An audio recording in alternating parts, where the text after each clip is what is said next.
Cordial saludo, espero se encuentre muy bien. El tema que vamos a ver a continuación es biomoléculas orgánicas.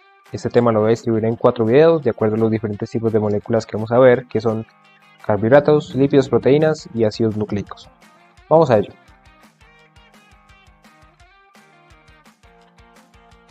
Primero quiero que pensemos en algo cotidiano, como lo es ir al supermercado, que creo que la mayoría de personas lo ha hecho. Pues bien, de los alimentos que tomemos mano, si estos alimentos fueron sintetizados o son de origen de un organismo vivo, pues van a clasificar dentro de alguna de las biomoléculas que vamos a ver. Puede que tengan las 4, o que tengan en mayor proporción una que otra.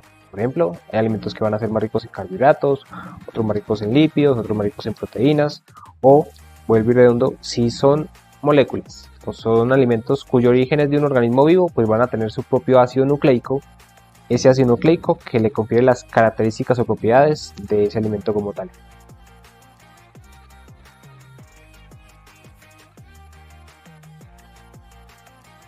Los 4 tipos de biomoléculas orgánicas que vamos a ver son estos de acá: carbohidratos, lípidos, proteínas, ácidos nucleicos. Son consideradas biomoléculas orgánicas básicamente 2 aspectos que les voy a nombrar. Primero, porque en su estructura química hay un bioelemento muy importante que participa, que es el carbono. Toda molécula que sea orgánica debe tener carbono en su estructura, mas no toda molécula que tenga carbono es orgánica. Y lo que tiene que considerar adicional es de que si es carbohidrato, lípido, proteína, ácido nucleico, tuvo que haber sintetizada por un organismo vivo. Si no fue sintetizada por un organismo vivo, pues no es considerado biomolécula de término vida como tal. Las diferentes estructuras que vamos a poder diferenciar al final de lo que es visualizar los 4 videos van a ser estas de acá, pero obviamente vamos a profundizar una a una. Empezaremos con el tema de carbohidratos.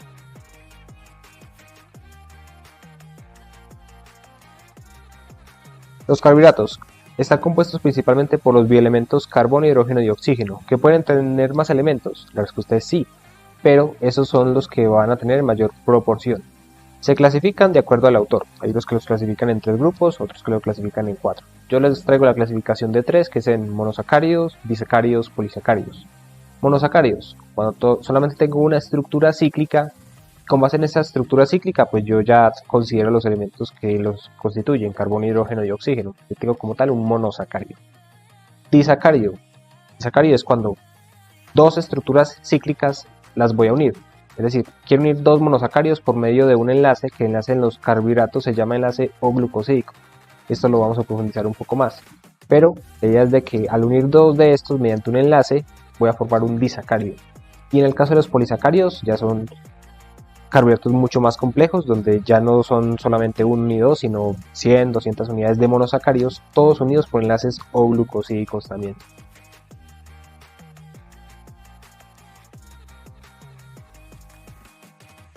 Consideremos algo acá. La estructura básica.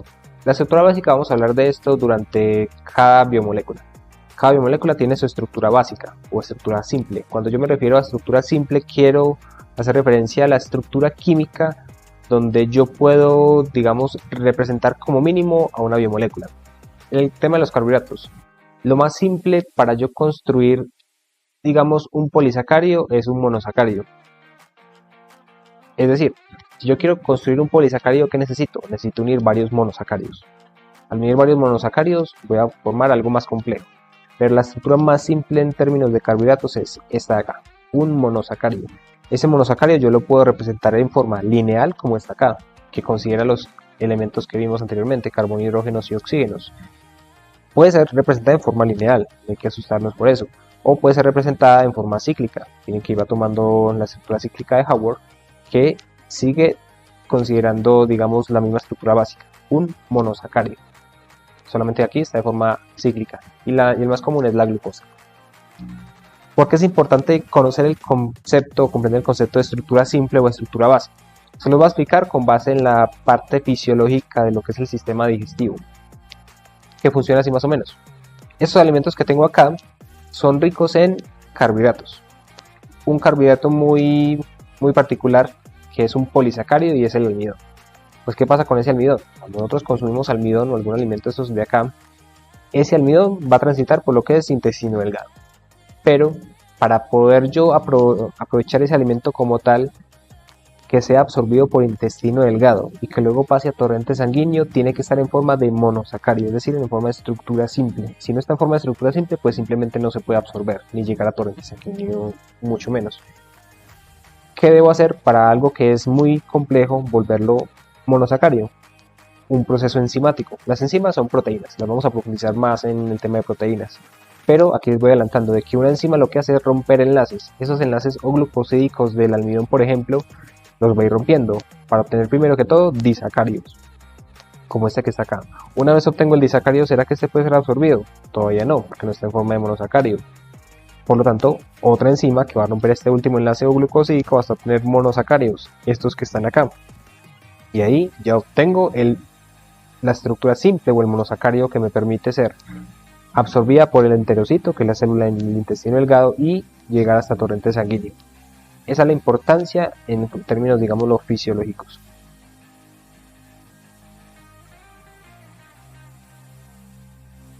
Dentro de los monosacáridos más comunes que les voy a mostrar son los siguientes. Tenemos primero glucosa, galactosa, fructosa. Los tres cumplen una función en común, que es el aporte de energía inmediata a la célula, en forma de ATP.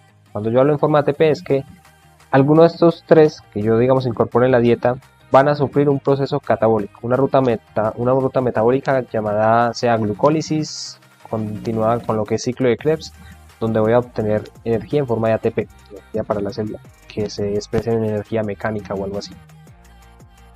Estos de acá, cuando yo hablo de energía inmediata, hago referencia a que los carbohidratos producen energía mucho más rápido que si consumiera un lípido, por ejemplo.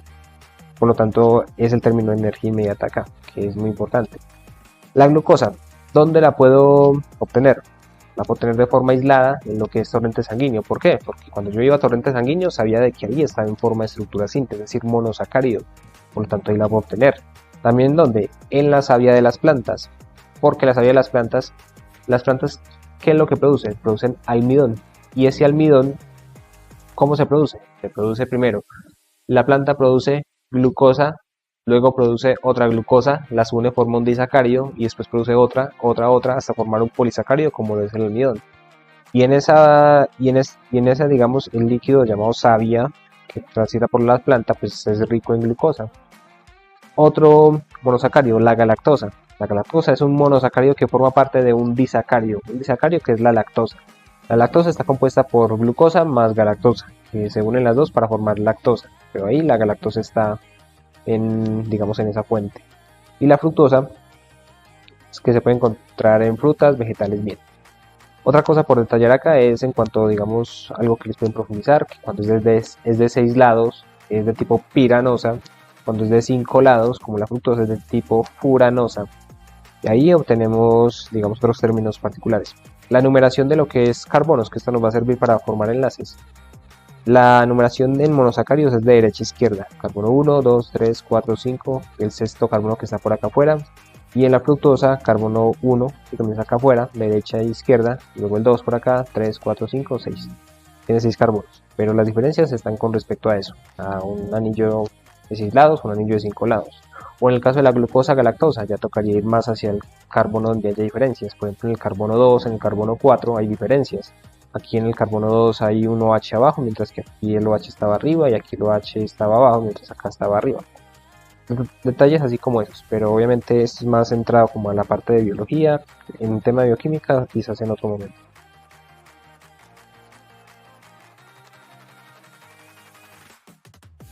Quiero detallar un poco sobre el concepto de lo que es en términos de ATP, dónde es que se obtenía ese ATP proveniente de lo que es la glucosa o la fructosa. Tengo una ruta metabólica acá, la glucólisis. En la glucólisis yo voy a incorporar esta glucosa o esta fructosa. Cuando yo incorporo estos dos monosacáridos en lo que es una ruta como la glucólisis, pues voy a ir obteniendo energía en alguna parte de la glucólisis. Vean acá, por ejemplo, 2 ATP en esta parte, 2 ATP en esta otra parte de acá, que es la energía como tal que va a aprovechar la célula. Y les adiciono otros dos que también forman parte de los carbohidratos, como el gliceraldehído y la dihidroxiacetona. ¿Que dónde están? Están en esta parte de la mitad de lo que es la glucólisis. ¿Por qué? Porque en alguna parte la glucosa, por ejemplo, que ingresó por acá, que es de 6 carbonos, se divide. 3 carbonos para el lado izquierdo, 3 carbonos para el lado derecho. Y obtengo dihidroxiacetona y gliceraldehído, que estos perfectamente pueden seguir la ruta catabólica de la glucólisis para obtener ¿qué? También ATP, 2 ATP, 2 ATP por acá. Por lo tanto, si vemos también, en cuanto a su estructura, cumplen los mismos elementos, carbono, hidrógeno y oxígeno, y por lo tanto forman parte también de carbohidratos. Es como para que vayan viendo relaciones ahí en cuanto a eso. Otra función respecto a los monosacáridos es componente estructural de nucleótidos. Cuando yo quiero formar ADN o ácido desoxirribonucleico o ARN ácido ribonucleico, necesito un monosacárido. ¿Qué es un nucleótido como tal? Esto lo vamos a profundizar más en ácidos nucleicos, pero un nucleótido está conformado por un grupo fosfato, un monosacárido y una base nitrogenada. En este punto me interesa que vayan identificando el monosacárido. ¿Por qué? Porque el monosacárido que yo utilizo para formar ADN es la desoxirribosa. ¿Y cómo hago para diferenciar si es desoxirribosa o ribosa? En el carbono número 2. Recuerden la enumeración de derecha a izquierda, carbono 1, carbono 2. En el carbono 2 hay una H en la parte de abajo. Cuando hay una H en la parte de abajo es desoxirribosa, y la desoxirribosa siempre es la que utilizo para el ADN. Y si quiero formar ARN, ya no utilizo desoxirribosa sino ribosa, que la diferencia está en el carbono 2, donde ahí es una OH, un grupo hidroxilo. Y ahí utilizo siempre ribosa para formar ácido ribonucleico.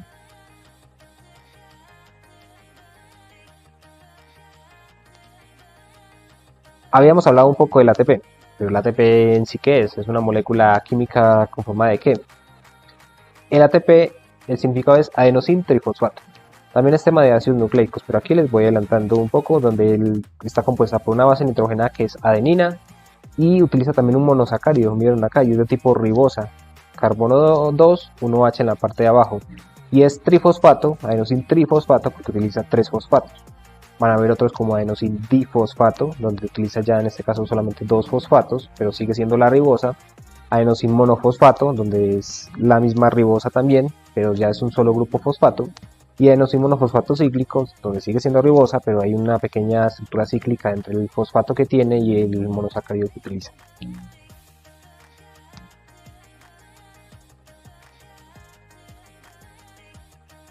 Otro monosacárido que les quiero presentar. Resulta que la fotosíntesis, que la realizan, digamos, organismos que tengan la capacidad de hacer fotosíntesis en general, que no solamente son plantas, se divide en fase lumínica, fase oscura. La fase oscura, hay un ciclo que se realiza muy específico, que es el ciclo de Calvin. En el ciclo de Calvin es donde se fija el CO2. Las plantas fijan el dióxido de carbono, creo que eso muchos lo saben, pero para fijar ese CO2, ¿qué necesita? Un monosacárido llamado ribulosa. Esa ribulosa fija el CO2. ¿Y para qué se fija el CO2? Perdón. Pues el ciclo de Calvin, más que el objetivo de fijar el CO2, es al final sintetizar otras moléculas como la glucosa. Porque recuerden, la planta produce el almidón. Y para producir el almidón, ¿qué necesita producir primero? La unidad simple, que es la glucosa. Entonces produce una glucosa primero, luego produce otra, las une, forma un disacárido, luego otra la une, hasta formar un polisacárido como el almidón. Y así sucesivamente. Esto funciona en lo que es ciclo de Calvin. Y miren que utiliza una ribulosa en esta parte de fijación del CO2.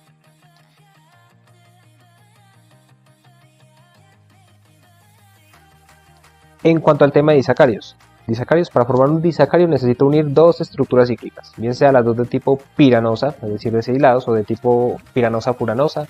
Cualquiera de sus combinaciones va a estar bien. Lo importante es que sean dos estructuras cíclicas que vamos a unir mediante un enlace común entre los disacáridos o polisacáridos también, que es el O-glucosídico. Este enlace lo vamos a aprender a realizar junto con otros términos que les haya mencionado, cuando es un enlace tipo alfa, beta y cosas como esas. Vamos a ello. En esta parte de acá quiero explicarles el concepto del enlace O-glucosídico, que ya sabemos que es el enlace que me permite unir un monosacárido con otro monosacárido. También les voy a explicar los conceptos de enlaces alfa, betas, cosas así como estas. Vamos a primero a formar el disacárido sacarosa. La sacarosa, que es la unión de una glucosa más una fructosa. Pues bien, para yo poder realizar ese enlace, primero voy a la numeración de lo que son los carbohidratos, que ya sabemos que es de derecha a izquierda. 1, 2, 3, 4, 5, 6, el 6 que está por acá. Bien, me fijo en el carbono número 1. ¿Dónde está el OH? El OH está en la parte de abajo. Cuando está en la parte de abajo es de tipo alfa. Abro paréntesis.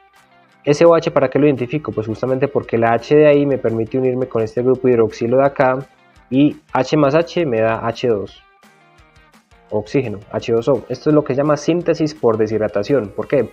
Porque yo acá estoy sintetizando algo, estoy formando algo como lo es la sacarosa. Y siempre en síntesis por deshidratación se libera agua, esta que está acá. ¿Qué fue lo que me quedó ahí para formar el enlace? La O que está por acá. Entonces por esta parte de acá ya sabemos que solamente me quedó una O, y esa O es el enlace O glucosídico, que es el que une un monosacárido con otro monosacárido. Bien, vamos con la parte de acá, con, digamos, completar esta nomenclatura de si es de tipo alfa, alfa qué. Ya sabemos que es alfa porque el OH estaba en la parte de abajo. Ahora, ¿el OH en qué carbono estaba? Estaba en el carbono número 1. Y el OH del próximo monosacárido, ¿en qué carbono estaba? Por aquí estaba el carbono 1 y este es el carbono número 2. Entonces 1, 2. Este es el enlace de la sacarosa, que es la unión de una glucosa más una fructosa con un enlace alfa 1, 2. Y ustedes se preguntarán en este punto, pero no habías dicho que la numeración de los monosacáridos es de derecha a izquierda. Efectivamente, sí es así. Miren que en los otros monosacáridos es de derecha a izquierda, 1, 2, 3, 4, 5, 1, 2, 3, 4, 5, 6, todos hasta ahí. Pero ¿qué es lo que pasó con la fructosa? Porque la numeración aquí está de izquierda a derecha. Les voy a mostrar algo en la presentación. Podemos detallar acá la fructosa. La fructosa efectivamente está numerada como los demás monosacáridos de derecha a izquierda. Miren acá, carbono 1, 2, 3, 4, 5, 6. Es decir, la numeración cumple la característica de derecha a izquierda. Pero ¿qué es lo que pasa? Que cuando la fructosa se une con otro monosacárido como es la glucosa para formar sacarosa, pega un giro. Y al pegar un giro, este carbono número 1 que está en el lado derecho ya no va a estar acá, sino en el lado izquierdo, y por lo tanto la numeración va a ser de izquierda a derecha. Eso es, digamos, lo que le confiere la característica de que la sacarosa es un carbohidrato de tipo no reductor, que es más de tema bioquímico, pero ahí es en base a eso. Bien, ahora continuamos con el disacárido maltosa. Quiero formar la maltosa, que es la unión de glucosa más glucosa. Pues bien, primero identifico el OH. ¿En dónde está? Ah, que está abajo. Listo, ya sabemos que es de tipo alfa. Bien, esta H me va a servir con este de acá para hacer el proceso de síntesis por deshidratación, que ya sabemos que libera agua, H2O. Me queda el enlace O glucosídico que está ahí para formar el disacárido maltosa. Y yo obtengo O glucosídico, síntesis por deshidratación y de tipo alfa. Ahora, ¿alfa qué? El OH está en qué carbono? En el número 1. Y el OH acá está en qué carbono? En el número 4, porque este está de derecha a izquierda. La única excepción es en el caso de la fructosa. 1, 4. Bien, vamos con otro monosacárido, otro disacárido, perdón. La lactosa, por ejemplo. La lactosa es la unión de galactosa más glucosa. ¿Cómo se une? Primero identifica el OH. El OH está acá. Entonces uno este con este. Síntesis por deshidratación. Borro esta parte de acá, ya sabemos que me va a quedar el oxígeno solamente acá, el enlace glucosídico. Pero a diferencia de los otros, el OH aquí está a ver arriba. Cuando está arriba es de tipo beta. ¿El OH está en qué carbono? En el 1. ¿Y el OH acá está en cuál? En el 4. Entonces 1, beta 1, 4. Ese es el enlace que tiene lo que es la lactosa, beta 1, 4.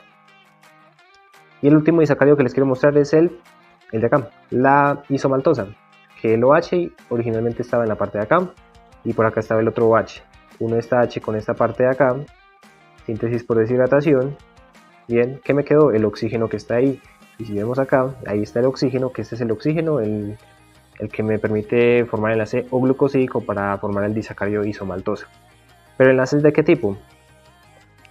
Aquí el OH, ¿dónde estaba? El OH estaba en la parte de abajo, o sea, sigue siendo de tipo alfa. Pero el OH aquí está en el carbono número 1 y el OH del lado de abajo era en cuál carbono, el carbono número 6, que es el carbono de acá afuera, o sea 1,16.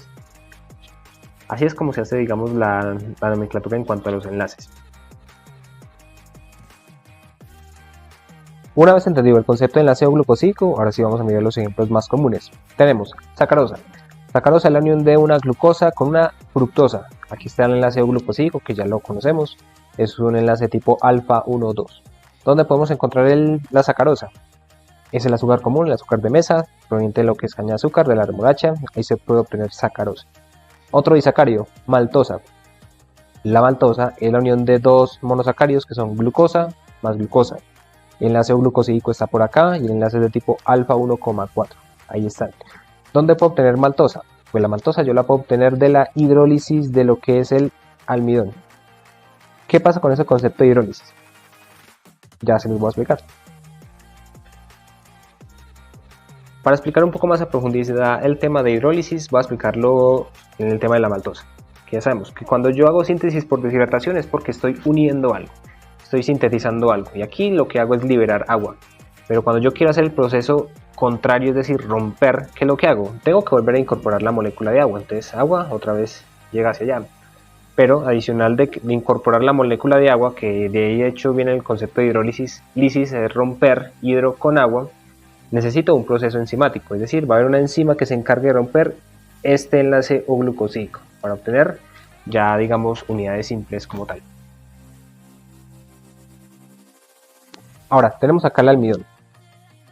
De la hidrólisis del almidón yo puedo obtener maltosa. ¿Y dónde es que se da esa hidrólisis? Pues primero va a haber una enzima que se va a encargar de romper o de realizar la hidrólisis del almidón como tal, obteniendo primero disacáridos. Entonces puedo hacer una ruptura de este enlace, por ejemplo de acá, y al hacer una ruptura de este enlace de acá, como el almidón, todos los monosacáridos que lo constituyen son todas glucosas, entonces si hago una hidrólisis de esta parte de acá, y esta es glucosa más glucosa, y ese enlace alfa 1,4, aquí obtengo una unidad de maltosa. Por eso es donde se dice de que la maltosa resulta de la hidrólisis del almidón.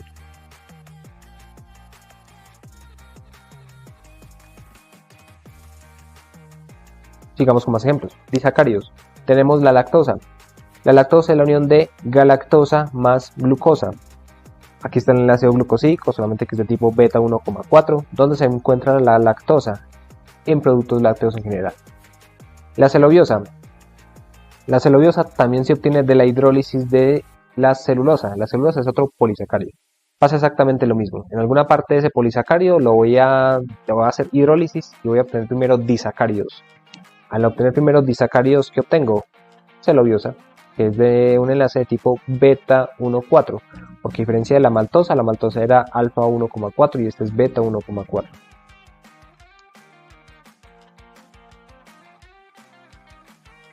El último disacárido que les quiero mostrar, isomaltosa. La isomaltosa es la unión de glucosa más glucosa, pero el enlace es de tipo alfa 1,6. ¿Y de dónde se obtiene? Se obtiene de la hidrólisis de la amilopectina, que es un componente del almidón glucógeno. Volvamos acá a lo que es el almidón. Tenemos acá el almidón. El almidón, como tiene partes que son lineales donde obtengo la maltosa, la unidad de maltosa que les mostré anteriormente, también tiene partes ramificadas, estas partes de acá. Cuando yo hago una hidrólisis de este enlace de acá y este enlace de acá, pues obtengo una glucosa arriba y una glucosa abajo. Y al estar en un enlace tipo alfa 1,6, que obtengo una unidad de isomaltosa que nos muestra la figura acá. Y ahí se obtiene la isomaltosa como tal. Adicional, quiero agregarles un poco del tema enzimático. Yo sé que esto lo vamos a ver un poco más en proteínas, pero recordemos algo. Cuando yo quiero sintetizar algo, quiere decir que estoy deshidratando como tal la molécula acá. Estoy sacando agua para hacer la síntesis de la maltosa, por ejemplo, y formando el enlace O-glucosídico. Pero si yo quiero hacer el proceso contrario, que es la hidrólisis, romper este enlace, no solamente es incorporando agua, sino que tengo que utilizar una enzima. Una enzima que va muy relacionada con el carbohidrato que ya hemos visto anteriormente. Por ejemplo, quiero hacer hidrólisis de la maltosa, es decir, quiero obtener glucosa y glucosa libres. ¿Qué tengo que utilizar? La enzima que se llama maltasa, muy relacionada con su nombre. ¿Qué tengo el disacárido lactosa? Quiero obtener galactosa y glucosa libre. ¿Qué agrego? Una enzima como la lactasa, que va a romper el enlace glucosídico y me libera estos dos. La sacarosa, que la enzima se llama invertasa o sacarasa, pero al final rompe ese enlace glucosídico y obtengo glucosa y fructosa libres. Ese es el objetivo como tal.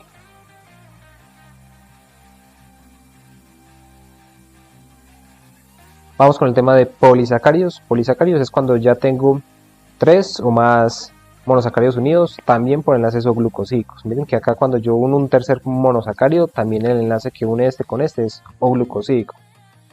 Y eso designa lo que es un polisacárido. En el caso de esta molécula acá, que son 4 monosacáridos unidos, pues ¿cuántos enlaces O-glucosídicos necesité? Necesité 3 enlaces glucosídicos. ¿Y cuántas moléculas de agua se liberaron? 3. Si tengo 100 monosacáridos unidos, ¿cuántos enlaces O-glucosídicos necesité?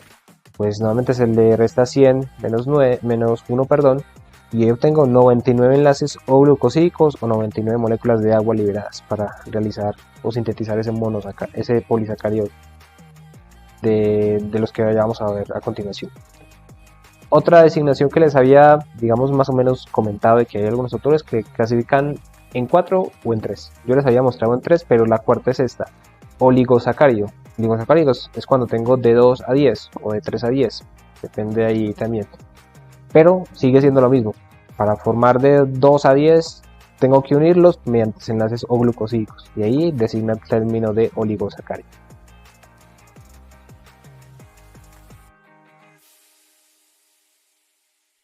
Vamos primero con el almidón. El almidón les había más o menos detallado un poquito anteriormente, pero es un homopolisacárido.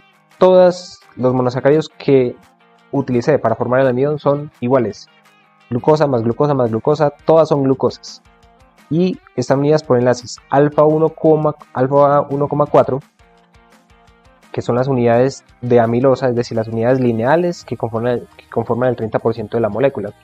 O hay enlaces también de tipo alfa 1,6, donde son las partes de la ramificación del almidón que corresponden a la amilopectina, que son el 70% de la molécula de almidón. La función del almidón, ¿cuál es? Las plantas necesitan realizar una reserva de glucosa y lo hacen en forma de almidón. Es el almidón que nosotros consumimos por parte de la planta, pues, que lo produzca. Igual que en los procesos digamos que en el disacario, el polisacario también sufre un proceso de hidrólisis, ya lo habíamos comentado. Si yo hidrolizo lo que es el almidón, primero obtengo disacarios. Al obtener disacarios, ¿cuáles obtengo? Obtengo maltosas e isomaltosas. ¿Quién se encarga de realizar esa hidrólisis inicial? La amilasa. La amilasa, que cuando yo consumo un almidón, produzco saliva. Esa saliva tiene consigo una enzima que es la amilasa, que se va a encargar de este polisacárido, irlo rompiendo y obteniendo disacarios, como la maltosa y isomaltosa. Luego van a venir las enzimas finales, que son maltasa y isomaltasa, para finalmente tener todo en unidades simples.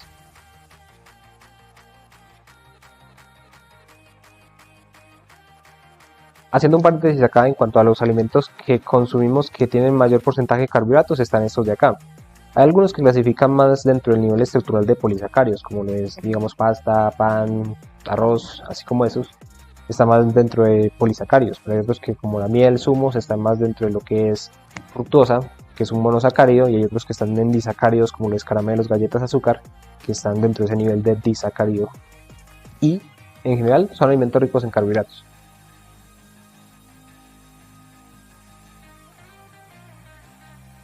Les presento otro ejemplo de polisacárido. El glucógeno es un homopolisacárido también.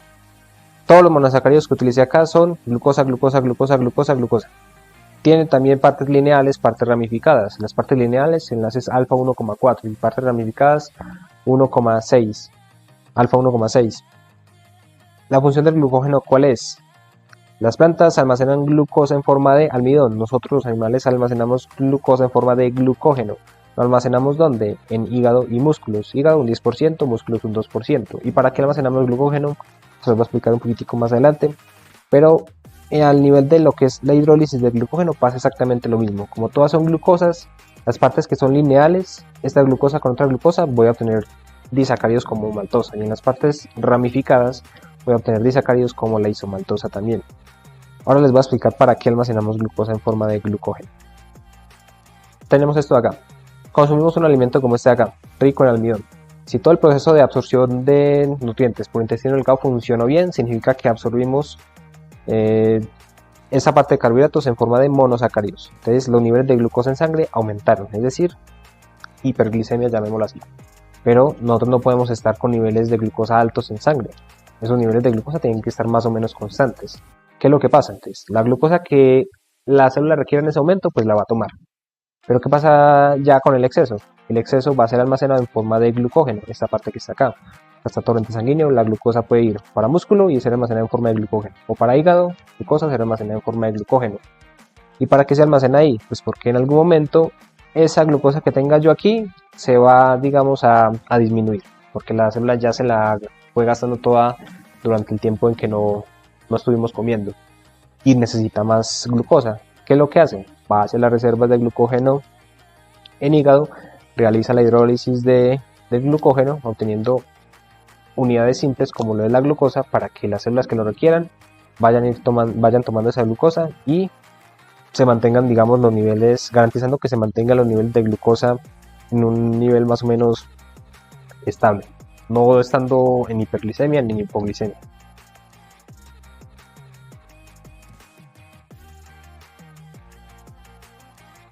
Otro polisacárido, celulosa, es otro homopolisacárido compuesto por solamente glucosas, glucosa más glucosa más glucosa más glucosa, pero la diferencia está en su enlace, es de tipo beta 1,4, y al ser de tipo beta 1,4 eso tiene unas características que voy a mencionarles después. Cuando yo uno, digamos, cadenas lineales como estas de acá, pues voy a formar cadenas lineales como una cadena lineal en la parte de arriba, media, en la parte de abajo, algo así como esta, formando microfibrillas. Esas microfibrillas forman fibras de celulosa y la fibra de celulosa finalmente forman la pared celular. La pared celular que está compuesta de celulosa, una función de estructura y rigidez para la célula vegetal. Todas las células vegetales pues tienen pared celular y se forma más o menos de esta forma, de la que está acá. Las estructuras lineales que están acá se mantienen unidas por puentes de hidrógeno entre el oxígeno en la parte superior y el hidrógeno en la parte de abajo. Y así se mantienen, digamos, unidas, formando las microfibrillas. El proceso de hidrólisis de lo que es la celulosa, ¿cómo se da? Si ustedes más o menos van, digamos, un poquito atrás, la mayoría de enzimas que nosotros producimos para hacer hidrólisis de los alimentos son de tipo alfa. Pero ¿qué pasa con la enzima que yo requiero para romper el enlace beta 1,4? Necesito enzimas de tipo beta. Y nosotros no podemos ir a decir, ay, quiero ir, digamos, directamente ir a pastear como lo podría hacer un herbívoro. ¿Por qué? Ya les voy a explicar el por qué. En el caso de los herbívoros que pueden tener una dieta directamente, solamente a partir de celulosa, ellos no es que tengan la capacidad directa de producir las enzimas que rompen los enlaces beta 1,4, sino que dentro de su sistema digestivo tienen microorganismos como bacterias, hongos, protozoos, arqueas metanogénicas, que sí tienen la capacidad de producir las enzimas que rompen esos enlaces de la celulosa, y al romper esos enlaces pues ayudan en el proceso de degradación de esa celulosa para los herbívoros, y finalmente les permiten aprovechar ese alimento. Pero en el caso de los carnívoros omnívoros nosotros no tenemos esa cantidad de microorganismos que ellos sí tienen, entonces por lo tanto no podemos tener una dieta solamente a partir de celulosa. Algo de celulosa sí, pero no en esa cantidad. Y las diferencias del sistema digestivo son muy evidentes. Aquí el estómago pues tiene 4 cavidades, el intestino delgado es un poco más largo porque es un proceso de degradación mucho más lenta, requiere más tiempo, mientras que en el caso de los carnívoros es un estómago más pequeño, intestino delgado más corto, cosas así como estas, que son, digamos, evidentes en cuanto a lo que es la dificultad de degradar la celulosa.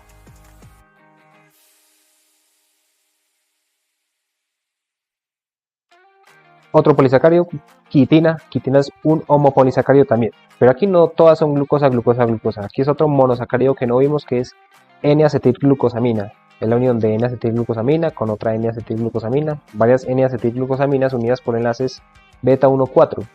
La diferencia para, digamos, de quitina con celulosa, almidón, algo así como esta, está en el carbono número 2, que utiliza un grupo N-acetil, este grupo N-acetil de acá, es decir, estamos incorporando otro elemento como lo es el nitrógeno. Este N-acetil está ubicado en el carbono 2 de cada monosacárido, por acá, N-acetil por acá, N-acetil por acá, N-acetil por acá, conformando al final lo que es la quitina. ¿Qué función cumple? La pared celular de lo que es hongos y exoesqueleto de artrópodos. También puede sufrir un proceso de hidrólisis. La quitina, primero la enzima que va a hidrolizar ese polisacárido, transformándolo en disacáridos, va a ser la quitinasa, y luego obtengo un disacárido como la quitobiosa, que va a venir finalmente una enzima que rompe este enlace beta 1,4, este enlace glucosídico, que va a ser la quitobiasa. Obviamente, los organismos que tengan la capacidad de degradar, digamos, de tener una dieta rica en artrópodos o en, digamos, el componente para el celular de hongos, van a poder producir enzimas que puedan romper este tipo de enlaces.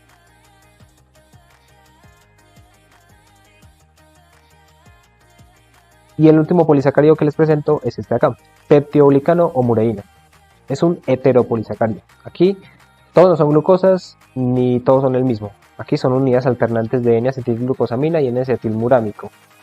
Cuando me refiero a unidades alternantes, quiere decir que si aquí terminó en N-acetilmurámico, normalmente el que le va a seguir es un N-acetilglucosamina. Las diferencias en cuanto a la quitina, por ejemplo, porque aquí los enlaces siguen siendo beta 1,4.